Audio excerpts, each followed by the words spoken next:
Hello students,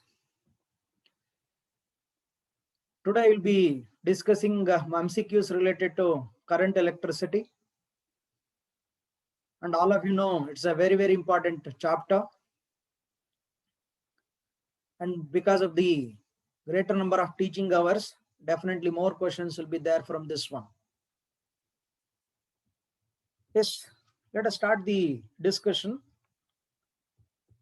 First question, in fact a basic question.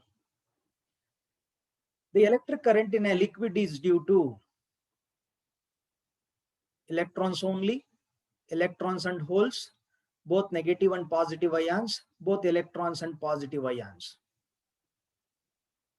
Here you have been asked to identify the charge carriers corresponding to current that is flowing in a liquid. You all know that electric current is simply the flow of charges. And whenever we consider the flow of charges, it takes place only when there is difference in potential. Only if there is a potential difference, then only it is possible to there will be a flow of charges. In fact, flow of charges will always be from point of higher potential to a point of lower potential. And another important thing that is required is there has to be a conducting path between the 2 points. Definitely we can think of different types of conducting paths. If there is a conducting, that is metallic conductor in between the 2 points where actually have applied potential difference, electric current is only due to the flow of free electrons. You all know in case of metallic conductors, atoms will be giving out 1 or 2 electrons for conduction process. Okay, that depends on the nature of the material that we are considering. Therefore, free electrons are the charge carriers which can flow or move under the effect of potential difference. But whenever we consider the electrolytes, which are liquids, basically for the flow of current to take place, we require positive and negative ions. That means what happens is when you consider a liquid, because of the potential difference, basically you will be getting the ions. Okay, because of the positive and negative ions, dissociation has to be there. And whenever there are ions in the system, then only current can flow. If no ions are present, then definitely it is not possible to get any current in a liquid. Therefore, if it is a liquid, usually there will be positive and negative ions. Okay, only when that presence is there, it is possible to get the current. That's why electrolytes, basically they will be having positive and negative ions. Okay, and thereby we get the current. It is also possible to consider a conducting path, which is basically a gas, a gaseous medium. Whenever we consider this one, a large amount of potential difference will be applied. And whenever it is applied, the gas basically undergoes ionization. Because of the ionization, electrons and the positive ions will be available for the movement under the effect of the applied potential difference. And already you know, in case of semiconductors, electrons and holes are the charge carriers. Okay, whenever we consider them, 2 charge carriers are there, will be there. Holes are the positive charge carriers and electrons are the negative charge carriers. Therefore, depending on the conducting system which are considering, basically we'll be getting the current under the effect of the potential difference. In this question, we have been asked to identify the charge carriers in case of current in a liquid, and in that case, it has to be both positive and negative ions. Okay, therefore, if you just observe the question, the first option corresponds to conductors, second option corresponds to semiconductors, the third one, that is both negative and positive ions for liquids, are electrolytes, and the last option, both electrons and positive ions, is basically for discharge tube or current through gases. Okay, therefore in one question itself, 4 different ideas are there. Okay, that's why it's very important. Therefore, for the given question, answer is C. Yes, let us move on to the next one. A current carrying conductor has a net positive charge, net zero charge, net negative charge, varying charge. One important point you must remember, when you consider a conductor, already I mentioned electrons are the free charge carriers. And in fact, atom Each atom corresponding to the material or the conductor will be giving 1 or 2 electrons for the conduction process. Therefore, basically whatever free electrons which are available move under the effect of potential difference. Either there is no removal of electron or addition of electron to the system. Whatever charge carriers which were there, they are basically moving under the effect of potential difference. That's why whenever we consider current carrying conductor, it is simply making the charge carriers, free charge carriers, or the valence electrons to move from one point to another point, and definitely there is no removal or addition of electron to the system. That's why a current carrying conductor basically possess no charge. That means it will be having zero charge. Okay, therefore answer is basically B. Yes. Now let us move on to the next one. The amount of charge passing through a cross section of a wire is Q of as a function of time is 5t square plus 3t plus 1. Current through the wire at t is equal to 4 seconds is. Basically there is variation of charge with respect to time. And whenever we consider current, we simply say it is the flow of charges.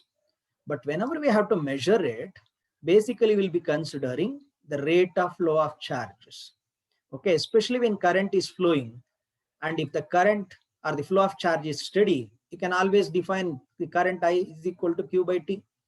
But whenever there is a variation, we'll be considering the limiting value of delta Q by delta T, and thereby we'll be having that dQ by dt. Therefore, only for steady current, you can use the equation I is equal to Q by T. In all other cases, basically we'll be using this one. Therefore, the simple idea is whenever you are given with the function or charge which is varying with respect to time, if you differentiate it, because dq by dt mathematically is differentiation. Therefore, once you differentiate it, you will be getting the current. Therefore, you have to simply differentiate the given equation. And in fact, I explained this one while explaining the idea of E is equal to minus d, that is dv by dx. That is electric field as a potential gradient. Wherever you come across equations like this, you can come across a question like this. Therefore, current is differentiation of the equation. You know the differentiation. Therefore, 5t square basically gives 10t, 3t, 3, and differentiation of 1 is 0. But you have been asked to find out the instantaneous current corresponding to t is equal to 4 seconds. Therefore, once you substitute for t as 4, you'll be getting the answer, that is 43 units. Okay, and if you just observe the option given here, okay, basically it is D. 43 unit is the one. Therefore, wherever you come across any equation like this in any concept, you can come across a question like this. Okay, let us move on to the next one. The current through a conductor varies with time as given by I is equal to 3t square plus 2t plus 1, where I is in milliampere and t is in second. The quantity of charge that crosses a given cross section of the conductor between 0 and 3 seconds is. In fact, I discussed a similar type of question in fact this previous discussion. That is while discussing questions related to electric potential and capacitors. Whenever we are having equation like I is equal to dq by dt, if you are given with the function of q as t with respect to t, you can differentiate it and you can get the current. Similarly, you can always find out the amount of charge flowing through the system by considering the idea of the integration. Okay, here is the idea. I is equal to dq by dt is there. Therefore, dq is I dt. Therefore, once you integrate it, you'll be getting q, but it has to be integrated between the given time intervals. I dt has to be integrated between the given time intervals. Okay, once you integrate it, you'll be getting q.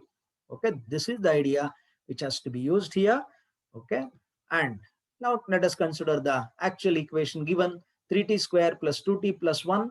It has to be integrated between the limits 0 to 3 seconds, because that is the time over which we have been asked to find out the amount of charge flowing. 3t square On integration, we get t cube because t square is t cube by 3. 3 cancels out. T square by 2, 2 cancels out. And here is t. But we need the charge flowing between 0 to 3 seconds. But once you substitute 0, in this one, definitely it will be 0. Therefore, lower limit value will be 0. Therefore, straight away I'm considering the value corresponding to upper limit. 3 cube 27, 3 square 9, 3. Therefore, 39. But here you have to be very careful. Okay, when you observe the question given, current is in milliampere. Okay, that's more important. Since the current is in milliampere, whatever current charge we get has to be in millicoulomb only. Okay, therefore, while working out problem like this, you have to observe the unit that has been given. If it is in microampere, microcoulomb you will be getting. Okay, that's why you have to be very cautious. Just if once you observe the question, it appears it will be easy and you straight away find out it. And in fact, if you observe the answer, 39 coulomb is also there. Therefore, definitely there will be chances of marking 39 coulomb if you don't observe the unit. Therefore, in this case, the current is in milliampere. Okay, basically the charge has to be 39 millicoulomb. Okay, this is another important idea. That's why whenever you are working out problems related to competitive examinations, you have to read it carefully. A small mistake can definitely make you to lose the marks. Even though you know the concept, you will not be getting the marks. Okay, that's why it is very important. Therefore, for the fourth question, the answer is C. Yes, let us move on to the next one. In hydrogen atom, the electron makes 5 into 10 to the power 16 revolutions per second around the nucleus in anticlockwise direction. If the radius of the orbit is 0.5 angstrom, the equivalent current is nearly, okay, milliamp, 4 milliampere. Different options are there and directions are also there. And here you have to understand one important thing. Whenever we consider the current, the direction of the current as a convention is considered as the direction in which positive charge would move under the effect of the given potential difference. But in case of conductors, as you know, electrons are the charge carriers. That's why even though electrons are the actual carriers, if you want to consider the direction, we have to consider the direction in which the positive charge would move. But positive charge under the given a potential difference will always be moving in a direction opposite to the direction in which negative charges would move. That's why even though electron is the actual charge carrier, if electron is moving in this direction, basically we have to consider the current to be flowing in opposite direction. This is a very, very important point that you have to remember. Okay, and therefore, when you consider this one, the direction, okay, becomes very important. Why actually I'm mentioning is electrons are moving in anti-clockwise direction. Therefore, according to the idea I explained, current has to be in clockwise. If only one option is there containing clockwise, directly you can use that one. But here, two options are containing clockwise. Therefore, you have to calculate the actual value of the current. But whenever we consider the electrons, basically related to the movement of electrons, we can get different types of the questions. Okay, and in fact, the general expression is I is equal to Q by T, where T is the period of revolution you can consider. Therefore, whenever we consider current related to charges under revolution or moving about a particular point, then the time that we have to consider is the period of the revolution. Sometimes what happens is they will give the charge, the period of revolution, then you can calculate the current directly using this expression. That is I is equal to Q by T. But even in this case also, they have not given the period. Charge we know, that's not a problem. But we need the period of revolution. Sometimes what happens is, for calculating the period, or instead of giving the period of oscillatory revolution directly, they will be mentioning about the speed with which the particle is moving and also the radius of the path. In that case, the period becomes equal to 2 pi r by v. In fact, here I am using the idea v is equal to this 2 pi r, the circumference of the circular path, divided by the period of revolution. Okay, Therefore, the period taken for the motion. Therefore, T is equal to 2 pi r by V. Therefore, I is equal to QV by 2 pi r. Therefore, if you come across a question related to the movement of electrons by mentioning velocity and the radius of the path, this is the one that you have to utilize. You can always come across one more idea. Sometimes they will give the idea of angular velocity. Angular velocity, you know, it is 2 pi by T, it is 2 pi F. Okay, therefore T is equal to 2 pi by omega. Okay, therefore, if you are given with angular velocity, you can calculate the current using this expression. Okay, and I also know reciprocal of the period is frequency. That's why I is equal to Q by T. Whenever frequency is mentioned, simply becomes Q into F. Therefore, if you are given with the frequency of the revolution, okay, instead of velocity or angular frequency, then simply you have to multiply the charge particle which is under motion with its frequency. In fact, in this case also, they have given the frequency of revolution. Okay, therefore, simply you have to multiply with the one. But you have to be careful. In the question, they have given even the radius of the path. In fact, that is not at all necessary. Okay, just because the value is given, okay, you should not try to substitute it somewhere in the equation. Okay, ಏನಪ್ಪ ಇದು ಕೊಟ್ಬಿಟ್ಟಿದ್ದಾರೆ ಎಲ್ಲ ಉಪಯೋಗಿಸ್ಕೊಳ್ಳಿಲ್ವಲ್ಲ. Okay, extra data, okay, has been given, which is not at all required. Therefore, simply you multiply the charge. In case of this problem, it is electron. Therefore, 1.6 into 10 to the power of minus 19. Frequency 5 into 10 to the power 16 revolutions per second. Therefore, it comes out to be 8 into 10 to the power minus 3. And already I mentioned electron is a negative charge particle.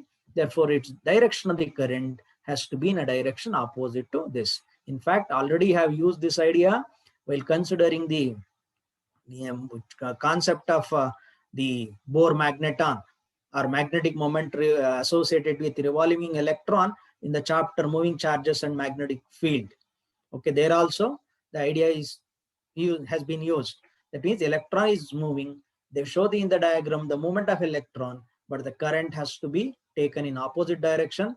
That's why when you consider the angular momentum and the magnetic moment associated with the revolving electron, in case of it, hydrogen, basically we get them in opposite direction. Okay, therefore, this idea is required there also.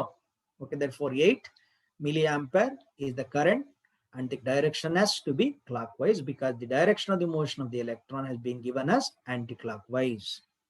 Therefore, the answer is C. Yes. Now let us move on to the next one. A flow of 10 to the power 7 electrons per second in a conductor constitutes a current of. Okay. Therefore, basically in these questions, I am trying to give the idea of calculating the current by using different concepts, therefore different values given. Okay, it may be the revolution of it, okay, or here directly the motion of the electron, number of electrons moving. In fact, the current is defined as the rate of flow of charges through any cross section of a conductor. But in case of the conductor, as already mentioned, electrons are the charge carriers. Therefore, if Q is the charge that is being considered as the charge flowing across a cross section in a time interval that is T, that is I is equal to Q by T, that Q has to be due to the flow of electrons. Already you know, if one electron moves, the total charge it carries is E. Therefore, if n electron basically cross the cross section, then the total charge will be Ne. Therefore, already this idea has been used in electric charges and fields. Okay, Q is equal to Ne. Okay, the quantization condition. Here electrons are the charge carriers, therefore I am using it. But here in this one, the number of electrons flowing per second has been mentioned. That is N by T. N by T represents the number of electrons flowing per second. Therefore, if you know the number of electrons flowing per second, if you multiply with E, you will be getting the current. Therefore, I is equal to 10 to the power 7. It is the number of electrons flowing per second. And charge of the electron is 1.6 into minus 19. Therefore, current for this one is 1.6 into 10 to the power minus 12 ampere. Okay. Similarly, you may be asked to calculate the number of electrons flowing per second, giving the current also. Therefore, you can have to just use this equation only. Therefore, n by t, if you are asked, it becomes I into E. Sorry, I by E. Sorry, I is equal to n E by t. Therefore, n by t, if it is asked, its value will be equal to I by E. Already you know, reciprocal of the electronic charge is 6.25 or 6 into 10 to the power 18. 6.25 into 10 to the power of 18 or 6 into 10 to the power of 18. Depending on the options that will be given, you have to use it. And therefore, once you multiply the amount of current flowing through a conductor with 6 into 10 to the power of 18, you will be getting the number of electrons flowing per second. Therefore, if 1 ampere of current is flowing, basically 6.25 into 10 to the power of 18 or 6 into 10 to the power of 18 electrons will be flowing per second. Okay, that's also another type of question which can be asked. But here the answer is 1.6 into 10 to the power of minus 12 ampere, and the option is B. Okay, let us move on to the next question. In a discharge tube, the number of protons drifting across a cross section per second is 1 into 10 to the power of 18, while the number of electrons drifting in the opposite direction is 3 into 8 to the power of 18, 3 into 10 to the power of 18 per second. The current in the discharge tube is, already I mentioned, when you consider discharge tube, basically in the tube, some gas will be there. But you just observe here. Already I mentioned, in case of discharge tubes, there will be positive ion and electron. Already I mentioned this one while explaining the charge carriers corresponding to different conducting systems. But in this case, only proton is there. That means the gas which has been taken in the discharge tube is hydrogen, because hydrogen contains 1 electron and 1 proton, and no neutron will be there. Okay, that's why when you consider this, basically the gas is hydrogen. Hydrogen discharge tube is the one. But we have to find out the current. So let us try to understand this one. Here we are having the gas, the hydrogen. Proton is a positively charged one, and electron negatively charged one. You just observe the polarities of the source which has been used. Basically, the protons move in this direction, electrons move in this direction. But when you consider the current, basically the direction we consider as the direction in which positive charges would move. Even if electrons are moving, their current, associated current, must be considered in a direction opposite to it. That's why even though positive charge carriers and negative charge carriers are moving opposite to each other, the net current will be sum of the current due to both the charge carriers. They won't cancel each other. Okay, current ondukondu cancel madalla, add up agutte, because current associated with the electron, which it is the negatively charged particle, has to be considered opposite to its direction. Hagadre positive charge carrier in the ಏನು current ಬರ್ತಾ ಇದೆಯೋ, negative charge carrier in the current ಕೂಡ ಅದೇ direction ಅಲ್ಲಿ ಬರುತ್ತೆ. That's why we have to simply add the two currents. Okay, this is another very, very important idea that you have to remember. Now, already I explained the idea of considering the number of charge carriers with the charge. But here proton is the one, therefore its charge is, magnet of the charge is same as the magnet of the charge corresponding to electron. Therefore, you can simplify this one. In fact, here NP represent the number of protons crossing the cross section per second, that is NP by T. NE by T gives the number of electrons crossing any cross section per second. Both the values have been given. Just you have to multiply with E, the electronic charge. Okay. But here another important idea you have to observe. When the hydrogen gas gets ionized, basically we'll get a proton and electron, right? That means equal number of protons and electrons will be available in the system. But when we apply the potential difference, the rate of flow are different. In fact, the number of protons flowing per second is 1 into 10 to the power of 18, while the number of electrons flowing per second through the cross section is 3 into 10 to the power of 18. And in fact, here both are having same charge, but the difference in the number is basically due to the difference in their masses. Acceleration basically is inversely proportional to mass. Therefore, a particle of higher mass basically gets accelerated to lesser extent. That means less number of protons will move across the cross section in a given interval of time.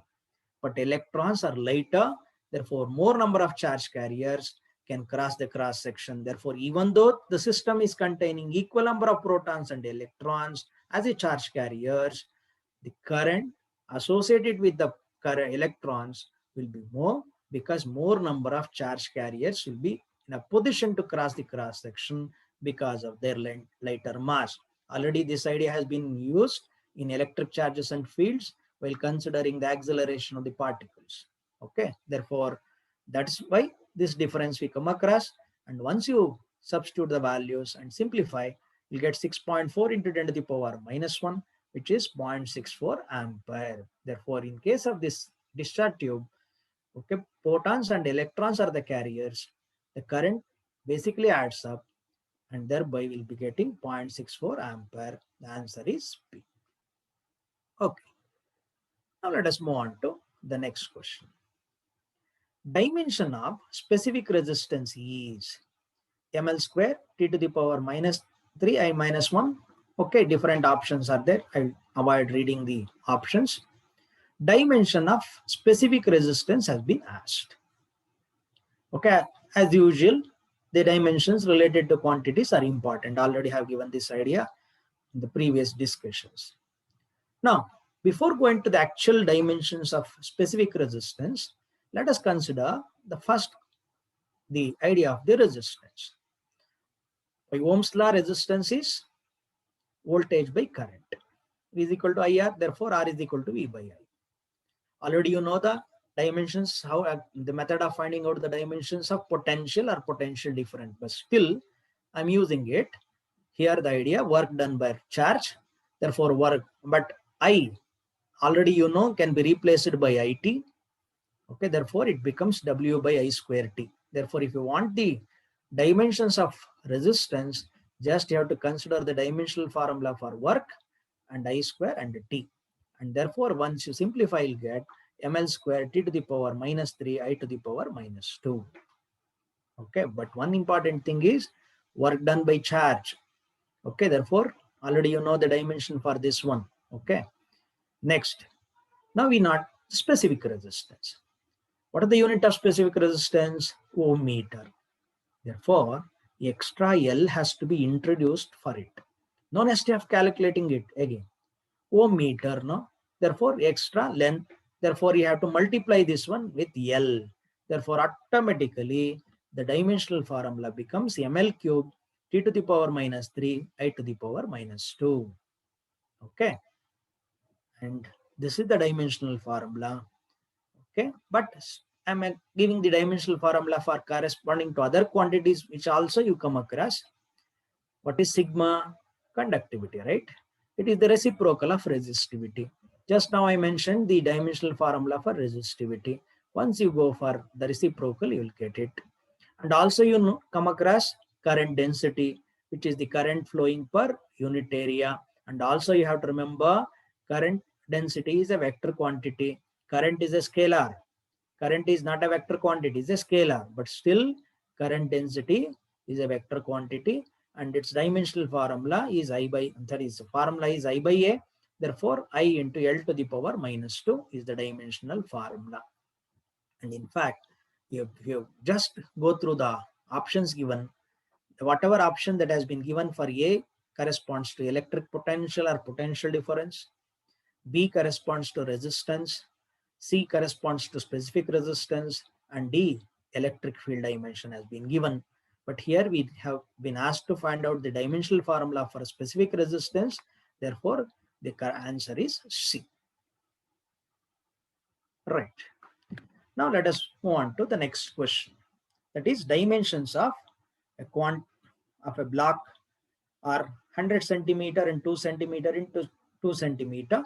What is the resistance between square faces if the resistivity of the material of the block is 5 into 10 to the power minus 8 ohm meter? Just a minute.